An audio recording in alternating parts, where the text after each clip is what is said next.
Everybody's here to help look after you. Dr. John Macdonald is one of the last faces that patients see before they are put under. Can you open your eyes? Good. Nice big breaths. And one of the first they see when they wake up. This patient is a young man with severe blockages in his heart that need to be fixed. He's got significant coronary artery disease, so he has blockages of the arteries that feed his heart muscle, and that's a significant problem for him. It's a complicated surgery that will last several hours. The pre-surgery preparations are critical. The IV access, the fluids, the drugs.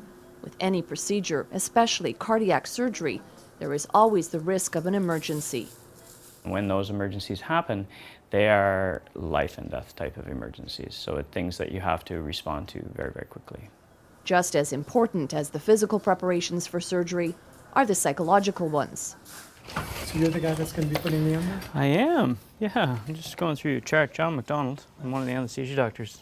That happens at the bedside an hour before the procedure begins. Have you had any issues with heart failure since this has happened? This interaction, though it may only be 5 minutes long, is critical to establishing trust and putting the patient at ease. Often when we meet these people, they're lying on a stretcher, half naked, with a sheet over them. They don't know who we are, and they're coming to have their chest split open and have an operation on their heart. And so it's a really vulnerable time. Boy, this must have all been quite a shock to you, eh?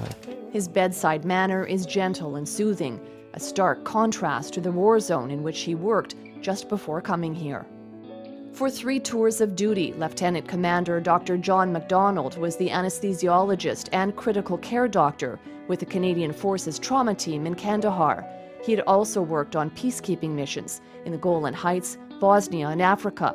Afghanistan was beyond anything many of them had ever seen. You can't imagine anything from gunshot wounds, obviously, to any part of the body, to blast-type injuries that, again, could have patients coming in without any of their 4 limbs, which was just devastating, but we had some of those patients survive. It shook his resolve in the military purpose of the mission, but strengthened his belief in the medical impact they had. There were patients that we truly saved their lives, which is pretty neat. It's not often that you can say that, but they would come in the door virtually as close to death as possible without being unrecoverable. And through our fast interventions, we would actually save them.